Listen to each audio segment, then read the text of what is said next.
Hi everyone, welcome back to my channel. Okay, so जैसा आप लोगों को पता है कि हम लोग इस वीडियो सीरीज में सी के बारे में बात कर रहे हैं। ओके, और लास्ट क्लास में मैंने आप लोगों को सी में डेटा टाइप बता रहा था, तो उसमें हमने कुछ टॉपिक कवर आउट किया। अभी कुछ टॉपिक है जो हम लोग समझने जा रहे हैं। सो इस वीडियो को सभी लोग देख सकते हैं जो कि बीटेक कर रहे हैं, किसी भी ईयर में हो, या जो कि इंटरव्यू के लिए प्रिपेयर कर रहे हैं। ओके, सो हम लोग यहाँ बात करते हैं कि अगर मान लीजिए कि आप अपने कोड में अगर ऐसे लाइन अगर आप लिखे हैं इंट ए इक्वल टू 5, सो हम बात करेंगे कि ये आखिर मेमोरी में मेमोरी कैसे एलोकेट होती है और कैसे ये स्टोर होता है मेमोरी में। ठीक है, अब जिन्होंने पिछला वीडियो नहीं देखा है वो आप इस पिछले वीडियो को देख लीजिएगा, सो आप रिलेट कर पाओगे, क्योंकि पिछले वीडियो में मैंने साइन अनसाइन का कॉन्सेप्ट बताया था जो हम लोग यहाँ पर समझेंगे। सो अगर आपने वो वीडियो नहीं देखा है तो प्लीज़ वो वीडियो देख लीजिए, फिर इस वीडियो को आप देखिएगा। सो अब ये इंट ए इक्वल टू 5 है, तो जब ये कंपाइल हम करेंगे अपने सोर्स कोड को, तो कंपाइल टाइम में कंपाइलर डिसाइड करता है किस वेरिएबल के लिए कितना मेमोरी एलोकेट होगा। ओके, सो ये यहाँ इंट लिखा हुआ है। ओके, और ये वेरिएबल ए है, तो कंपाइलर को ये पता चल गया कि ये जो वेरिएबल ए है वो इंटीजर टाइप का है।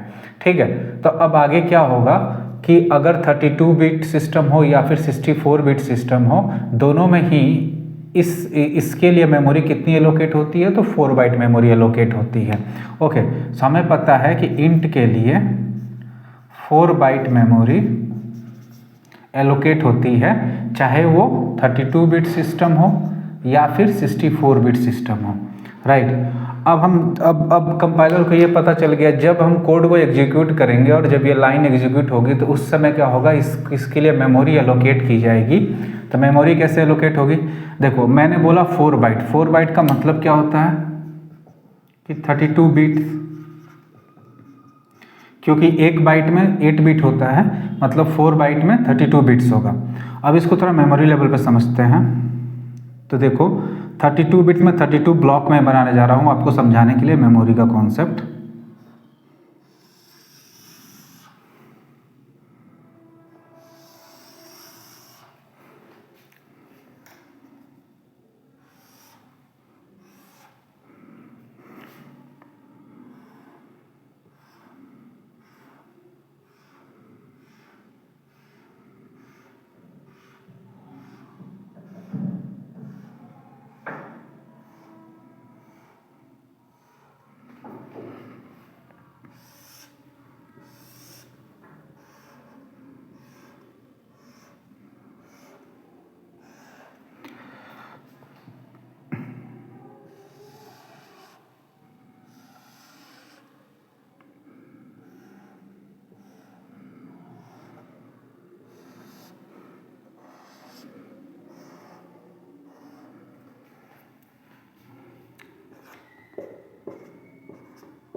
ओके, सो ये जस्ट समझाने के लिए हमने आपको एज अ ब्लॉक दिखा रहे हैं कि मान के चलिए ये मेमोरी ब्लॉक है, इतनी मेमोरी एलोकेट हो जाएगी इस वेरिएबल के लिए। ठीक है, क्योंकि इंटीजर टाइप है तो 32 बिट हमें नीड है। अब इसको स्टोर कैसे किया जाता है, जैसे मैंने बताया था कि जब ये मेमोरी में एलोकेट होती है कोई भी वैल्यू, तो वो बाइनरी फॉर्म में एलोकेट होती है। तो हमें क्या करना होगा, सबसे पहले 5 का बाइनरी कैलकुलेट होगा, उसके बाद हम इसको स्टोर करेंगे। ओके, तो 5 का बाइनरी क्या होगा, 5 का बाइनरी होता है 101। ओके 5 का बाइनरी आपका 101 होता है। अगर आप इसको 8 बिट में लिखोगे तो कैसे लिखोगे, ऐसे लिखोगे 8 बिट में, बट हमें 32 बिट में लिखना है तो क्या होगा, तो हम इसको ऐसे लिखेंगे यहाँ पे 1 0 1, बाकी जितने भी हैं सभी जीरो से फिल हो जाएंगे।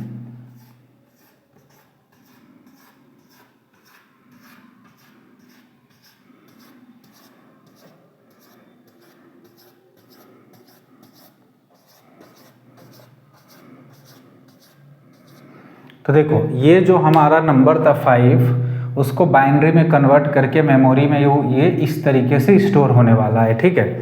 अब बात को समझो, बाकी सब जीरो क्यों हुए, उसके पीछे का रीज़न ये है कि हमने इंट लिखा है, तो इंट के पहले हमने कुछ नहीं लिखा है, तो इसको हम लोग क्या कंसीडर करेंगे, इसको कंपाइलर बोलेगा कि ये साइंड है। ओके, साइन टाइप का इंटीजर है, मीन्स ये दो टाइप की वैल्यू होल्ड कर सकता है, पॉजिटिव या निगेटिव। ओके, सो यहाँ पे पॉजिटिव नंबर है, तो अगर पॉजिटिव नंबर है इसका मतलब हुआ कि इसका मतलब ये हुआ कि जो भी इसका एमएसबी साइड में जो भी बिट है वो सब जीरो से रिप्लेस हो जाएंगी या फिर जीरो स्टोर होगा, क्योंकि जीरो पॉजिटिव को शो करता है। अगर वही निगेटिव होता तो वो 1 से रिप्लेस हो जाता।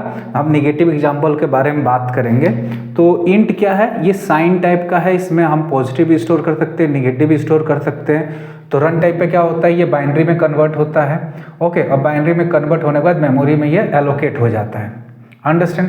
तो यहाँ पे स्टेप क्या हुआ, हमने एक वेरिएबल डिक्लेयर किया इंटीजर टाइप का, तो बाइनरी में कन्वर्ट हुआ और मेमोरी में स्टोर हो गया। कुछ ऐसे करके वो स्टोर होता है। अब यहाँ पे एक चीज़ आप समझो, एक चीज़ समझो कि हमें 5 को स्टोर करना था। 5 को स्टोर करने के लिए इतना ही बिट काफ़ी है, 8 बिट ही काफ़ी है 5 को स्टोर करने के लिए, राइट। 5 को स्टोर करने के लिए हम 1 बाइट ही यूज कर सकते हैं, बिकॉज बाकी सब क्या, बाकी सब तो कोई यूज़ है नहीं, हम फालतू में इतने मेमोरी को वेस्ट कर रहे हैं। और जब हम एम्बेडेड में काम करते हैं तो हम मेमोरी बहुत ही कम होती है, वहाँ पर हम चाहते हैं कि मेमोरी जितना बचा सके। तो अब इसको ऑप्टिमाइज कैसे कर सकते हैं, तो अगर हमें पता है कि हम जो वैल्यू लिख रहे हैं अगर वो 8 बिट में अगर स्टोर हो सकता है, तो हम उसको ऐसे डिक्लेयर ना करके हम इसको ऐसा प्रेफरेंस देंगे डिक्लेयर करना, इंट 8-t a = 5। अब इसका मतलब क्या हुआ, जब हम 8 लगा दिया ना, तो इसका मतलब ये हुआ कि हम कंपाइलर को बोल रहे हैं कि तुम इसके लिए केवल 8 बिट ही मेमोरी एलोकेट करना, तुमको 32 बिट एलोकेट करने की ज़रूरत नहीं है, क्योंकि यहाँ पे इंट बाय डिफ़ॉल्ट 32 लेता है, तो इसलिए रन टाइम में 32 बिट मेमोरी एलोकेट हुई। बट जब हम उसको पर्टिकुलरली बोलते हैं यहाँ पे कि 8 करके, तो इसका मतलब कि वो 8 बिट मीन्स 1 बाइट ही मेमोरी एलोकेट करेगा। तो उस टाइम पे क्या होगा, उस टाइम पे हमारा इतना ही मेमोरी बस एलोकेट होगी और इतना इनफ है हमारे इस वैल्यू को स्टोर करने के लिए, राइट। तो इतनी जो मेमोरी हमारा 8 से लेकर 31 तक ये मेमोरी हमारी सेव हो जाएंगी। मतलब तुम्हारा 3 बाइट्स मेमोरी हम यहाँ पे क्या कर रहे हैं, सेव कर पा रहे हैं। ओके, सो जब हम एम्बेडेड में काम करते हैं तो मोस्टली ऐसे इंट को डिक्लेयर करते हैं, क्योंकि हमें मेमोरी वहाँ वेस्ट नहीं करनी रहती है। तो इस लाइन का मतलब क्या होता है कि you allocate a memory for a only 1 byte that is 8 bit. अगर कोई चाहता है कि ओके किसी को ऐसा है कि हमें 8 बिट में हमारा मेमोरी हम वैल्यू स्टोर नहीं कर सकते हैं, तो इसको आप 16 बिट भी कर सकते हो, इसको ऐसे भी लिख सकते हो। किसी को अगर 16 बिट मीन्स 2 बाइट मेमोरी चाहिए तो आप ऐसे करके लिख दो। किसी को ऐसा है कि नहीं मेरे को तो 32 चाहिए, तो आप 32 करके लिख सकते हो। ओके, या फिर ना भी लिखो तो बाय डिफ़ॉल्ट ये 32 लेगा ही, मॉडर्न जितने भी सिस्टम हैं। सो ये एक तरीका है जहाँ पे हम ऑप्टिमाइजेशन करके मेमोरी एलोकेट करवाते हैं। तो आप जब एम्बेडेड में काम करोगे आपको मोस्ट ऑफ द टाइम में ये ऐसे आपको चीज़ें देखने को मिलेगी। तो इसका मतलब यही होता है कि इतना ही बिट मेमोरी तुम एलोकेट करो, राइट। और बाई डिफ़ॉल्ट तो ये 32 बिट लेता ही है। अब हमने यहाँ पॉजिटिव नंबर का एग्जाम्पल लेके समझा, सेम चीज़ हम जा रहे हैं समझने के लिए क्या, कि अगर यहाँ पर हम निगेटिव वैल्यू स्टोर करेंगे तो ये कैसे मेमोरी में एलोकेट होगा। सो अगर हम बात कर रहे हैं, चलो अब हम क्या करते हैं, हम इसको डिक्लेयर करेंगे एज लाइक दिस, ओके, जिससे हम 8 बिट में ही उसको स्टोर कर पाए। सो हमने लिखा इंट 8-t a = -5। अब देखो यहाँ पे क्या होगा, कंपाइलर को पता चल गया ये निगेटिव नंबर है, ठीक है, और हमें 1 बाइट मेमोरी एलोकेट करनी है जो 8 बिट होता है। तो अब ये कैसे स्टोर होगा, इसको डायरेक्टली तुम बाइनरी में कन्वर्ट करके स्टोर नहीं कर सकते हो। जब भी निगेटिव नंबर होता है तो हम उसका पहले 1s कम्प्लीमेंट लेते हैं, फिर 2s कम्प्लीमेंट लेते हैं, उसके बाद उसको स्टोर करते हैं, राइट। अब देखो कैसे होगा, तो सबसे पहले ए का बाइनरी फॉर्म क्या बनेगा, अगर 8 बिट में लिखोगे, क्योंकि हमने 8 बिट का बात कर रहे हैं यहाँ पे, तो स्टार्टिंग के 4 बिट जो होंगे वो 0 0 हो जाएंगे, फिर लास्ट के 4 बिट ये होंगे। तो ये रहा इसका बाइनरी नंबर। अब इसका 2s कम्प्लीमेंट कैसे निकालते हैं, पहले इसका निकालते हैं 1s कम्प्लीमेंट, फिर हम 2s कम्प्लीमेंट निकालते हैं। सो 1s कम्प्लीमेंट कैसे निकाला जाता है, आप लोगों को डिजिटल इलेक्ट्रॉनिक्स चैप्टर में सब्जेक्ट में पढ़ाया जाता है। सो हम हर एक बिट का इन्वर्ट कर देते हैं। तो जैसे ये 1 है तो 0 हो जाएगा, ये 0 है तो 1 हो जाएगा, ये 1 है तो 0 हो जाएगा, मीन्स 1 का 0, 0 का 1 कर देते हैं। तो ये बाकी सब क्या हो जाएंगे, हमारे 1 1 हो जाएंगे। सो इस नंबर का 1s कम्प्लीमेंट ये रहा। अब हम इसका 2s कम्प्लीमेंट कैसे निकालेंगे, तो इसमें हम +1 कर देंगे, इसमें हम क्या करेंगे +1 कर देंगे। तो क्या होगा, देखो 0 + 1। अब अगर जिसको बेसिक अगर बाइनरी नंबर का एडिशन पता हो तो उनको पता होगा कि बाइनरी नंबर का एडिशन में क्या होता है, 1 + 0 1 होता है, या 0 + 1 1 होता है, राइट। और अगर मान के चलो 1 + 1 हो जाए तो 0 लिखते हैं और 1 को एज अ कैरी ले लेते हैं, जो नेक्स्ट वाले में फॉरवर्ड हो जाता है। सो यहाँ पे 0 + 1 क्या होगा, इसके अकॉर्डिंग 1 हो जाएगा। अब इसके नीचे तो कुछ है नहीं, तो 1 है तो 1 हम नोट कर देंगे, राइट। तो बाकी सब नंबर कुछ ऐसे करके आ जाएंगे। तो ये 5 का जो 2s कम्प्लीमेंट था ये है, तो ये नंबर जो है एक्चुअल -5 को रिप्रेजेंट करता है, राइट। तो ये क्या रहा, 2s कम्प्लीमेंट रहा। अब ये नंबर जाके क्या होगा, स्टोर होगा हमारे मेमोरी में। तो हमेशा याद रखना, जब भी निगेटिव नंबर होती है ना, तो हम क्या करते हैं, हम वहाँ पे उसका 2s कम्प्लीमेंट लेके उसको हम उसको मेमोरी में स्टोर करते हैं। जहाँ पर ये फर्स्ट बिट जो होता है उसको हम लोग साइन बिट बोलते हैं, जो रिप्रेजेंट करता है कि ये नंबर निगेटिव है, ओके। तो जब हम इस वैल्यू को अगर एक्सेस करते हैं, प्रिंट कराने की कोशिश करते हैं, तो इस बिट से समझ में आ जाता है कि ये निगेटिव नंबर है, तो उसको उस हिसाब से एक्सेस करके -5 प्रिंट होता है, ओके। सो बट अगर मान के चलो तुम यहाँ बात करो, तो यहाँ पे कोई ऐसा नहीं होता है कि एमएसबी को हम एज ए साइन बिट मान के चलते हैं। यहाँ पे ये लास्ट बिट भी इस नंबर को रिप्रेजेंट करने में इंक्लूड हो जाता है, बट यहाँ पर क्या होता है कि जो एमएसबी बिट होती है उसको हम as a sign bit consider करते हैं, ओके।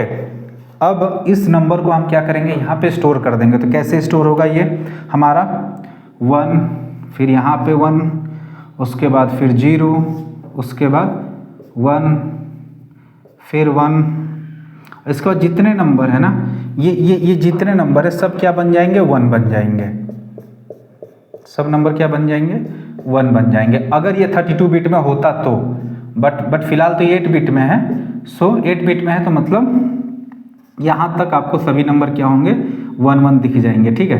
तो अब बात को समझो कि निगेटिव नंबर और पॉजिटिव नंबर में डिफरेंस क्या है। फंडा सिंपल है कि स्टोर होगा बाइनरी में ही, बस ये मैटर करता है कि क्या हम उसको डायरेक्टली बाइनरी में स्टोर कर रहे हैं या इस पर कुछ ऑपरेशन परफॉर्म कर रहे हैं। तो जब भी निगेटिव नंबर होता है तो हम उसका 2s कम्प्लीमेंट लेके उसको स्टोर करते हैं मेमोरी में, जिसका first bit as a sign bit treat किया जाता है। नेगेटिव नंबर के लिए 1 होता है, पॉजिटिव नंबर के लिए 0 होता है। तो आई होप आप लोगों को समझ में आया होगा कि मतलब कैसे इंटीजर जो होता है वो मेमोरी में एलोकेट होता है। तो ये डेटा टाइप के अंदर क्यों आ रहा है, क्योंकि अगर हम इस वेरिएबल का डेटा टाइप नहीं बताते तो कंपाइलर को ये नहीं पता चलता कि हमको इसके लिए कितनी मेमोरी एलोकेट करवानी होगी रन टाइम में। इसीलिए डेटा टाइप का होना बहुत ही इंपॉर्टेंट है हमारे सोर्स कोड में। सो आई होप आप लोगों को समझ में आया होगा। अगर कोई भी डाउट है तो आप मुझे कमेंट कर सकते हैं, ठीक है। आप इसको नोट डाउन करें।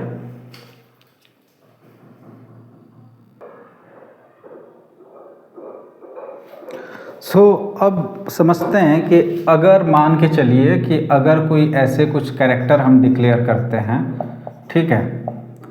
अब ये कैसे स्टोर होगा मेमोरी में, क्या ए डायरेक्टली जाके मेमोरी में स्टोर हो जाएगा। तो जैसा मैंने बताया कि मेमोरी में कोई भी चीज़ बाइनरी के फॉर्म में एलोकेट होती है, तब ए का आप बाइनरी स्टोर होता है, ए का आप बाइनरी कैसे निकालोगे। ए का डायरेक्टली तो बाइनरी निकलेगा नहीं, हमें तो इसका डेसिमल पता होना चाहिए। तब जाके हम इसका क्या करेंगे, बाइनरी पता कर पाएंगे। सो होता क्या है कि इस केस में इसका जो वैल्यू होता है इंटीजर में, वो एस्की टेबल होता है जहाँ पे ए का इंटीजर वैल्यू मेंशन होता है, ठीक है। सो इस टेबल से हम ए का इंटीजर वैल्यू निकालते हैं। अगर आप गूगल पे सर्च करोगे कि एस्की टेबल, तो वहाँ आपको दिखेगा कि कैपिटल ए कैरेक्टर का जो इंटीजर वैल्यू होता है वो होता है 65, ठीक है। तो क्या होगा, जब इसको मेमोरी में स्टोर किया जाएगा तो सबसे पहले एस्की टेबल से देखा जाएगा इसका इंटीजर वैल्यू क्या है, फिर इसको कन्वर्ट किया जाएगा बाइनरी में। तो इसका बाइनरी क्या बनेगा, तो देखो कैरेक्टर है तो उसको कितना मेमोरी चाहिए, तो कैरेक्टर के लिए यहाँ पे एक चीज छूट गया था, ओके। कैरेक्टर जो CH नाम का कैरेक्टर है, तो कैरेक्टर टाइप डेटा टाइप के लिए 1 बाइट मेमोरी की जरूरत होती है, राइट, दोनों ही आर्किटेक्चर पे। सो हम इस नंबर को बाइनरी में कन्वर्ट करेंगे 8 बिट में, तो इसको ऐसा लिखा जाएगा, ये हमारा होगा क्या, 65 का बाइनरी। अब इसको क्या किया जाएगा, वो 8 बिट में स्टोर कर दिया जाएगा। तो ये नंबर क्या बन जाएगा, 1 0, फिर ये सभी 0 0 0 और ये 0 और ये आपका 1 हो जाएगा। सो जब भी हम कैरेक्टर अगर डिक्लेयर करते हैं तो कैरेक्टर कैसे स्टोर होता है मेमोरी में, तो सबसे पहले एस्की टेबल से उसका इंटीजर वैल्यू लिया जाता है, उसको बाइनरी में कन्वर्ट किया जाता है, उसके बाद हम उसको स्टोर करते हैं मेमोरी में, ठीक है। सो आपको ध्यान रखना है इस बात को कि कैरेक्टर जो होता है हमेशा 1 बाइट मेमोरी लेता है। ये इंटीजर जैसा नहीं है कि मान के चलो कि जैसे 32 वो 4 बाइट लेता है, फिर उसको हम 8 बाइट में भी स्टोर करा सकते हैं, 16 बाइट भी एलोकेट कर सकते हैं। बट यहाँ पे कैरेक्टर का फिक्स है कि वो 1 बाइट ही मेमोरी हमारा लेता है। सो आप लोग को आई होप कैरेक्टर भी समझ में आ गया होगा। इस वीडियो का मेन जो मोटो था सिखाने का, मोरल ऑफ द स्टोरी ये है कि जब भी हम कोई वेरिएबल डिक्लेयर करते हैं डेटा टाइप के साथ, तो आखिर वो मेमोरी में कैसे एलोकेट होता है या मेमोरी कैसे एलोकेट होती है और उसमें कैसे वो स्टोर होता है, उस चीज़ को बताना था। क्योंकि ये चीज़ बहुत ही इंपॉर्टेंट है जब आप एम्बेडेड फील्ड में आते हो जॉब करने के लिए, क्योंकि इंटरव्यू में बेसिक चीज़ें देखी जाती हैं और वहाँ पे ये देखा जाता है कि क्या जो सामने वाला कैंडिडेट है बस उसको कोडिंग आती है, कि वो कोडिंग का बैकएंड भी चीज़ें समझता है। क्योंकि जब तक आप इसको ये नहीं समझोगे कि आप जो कोड में लिख रहे हो वो कैसे मेमोरी में जाके स्टोर होती है, तब तक आप कोड ऑप्टिमाइजेशन या मेमोरी लेवल पे या लो लेवल पे चीज़ें आप प्रॉपर्ली नहीं कर सकते हो, ठीक है। तो अगर आपको बताइए, अगर आपको ये पता नहीं रहता कि इंट बाय डिफ़ॉल्ट 32 बिट लेता है और अगर हम कोई वैल्यू अगर स्टोर करा रहे हैं जिसको स्टोर करने के लिए 8 बिट ही काफ़ी है, तो वहाँ पे क्या हो रहा है, रिमेनिंग 3 बाइट मेमोरी वेस्ट हो रहा है। सो अगर आपको ये कॉन्सेप्ट नहीं पता होता कि हम इंट 8-t करके उतनी ही मेमोरी एलोकेट करा सकते हैं जितनी ज़रूरत है, सो आप ऑप्टिमाइजेशन कैसे करते, तो ये कॉन्सेप्ट इसलिए इंपॉर्टेंट है। सो आप कमेंट कर सकते हो अगर आपको कोई डाउट है, ओके। नेक्स्ट वीडियो में हम लोग बात करेंगे कि अगर फ्लोट करके कोई वेरिएबल डिक्लेयर किया जाता है, सीए मेमोरी में कैसे स्टोर होती है। अब देखो डेसिमल का डायरेक्टली बाइनरी निकालना पॉसिबल नहीं है, ठीक है। सो इसके लिए हम अलग मेथड फॉलो करते हैं, कैसे हम फ्लोट को स्टोर करते हैं वो चीज़ें हम लोग समझेंगे। क्योंकि फ्लोट जो है वो डायरेक्टली स्ट्रेट फॉरवर्ड नहीं होता है इंटीजर या कैरेक्टर जैसा, इसके लिए अलग से एक थोड़ा सा प्रोसेस है जिसके थ्रू इसको स्टोर किया जाता है। तो इसके बारे में हम लोग नेक्स्ट वीडियो में बात करेंगे, ठीक है। सो ये वीडियो जब आएगी मिस ना हो, इसके लिए आप चैनल को सब्सक्राइब कर सकते हो, ठीक है। कमेंट करिए, अपने दोस्तों को शेयर करिए। मिलते हैं नेक्स्ट वीडियो में। थैंक यू, जय हिंद।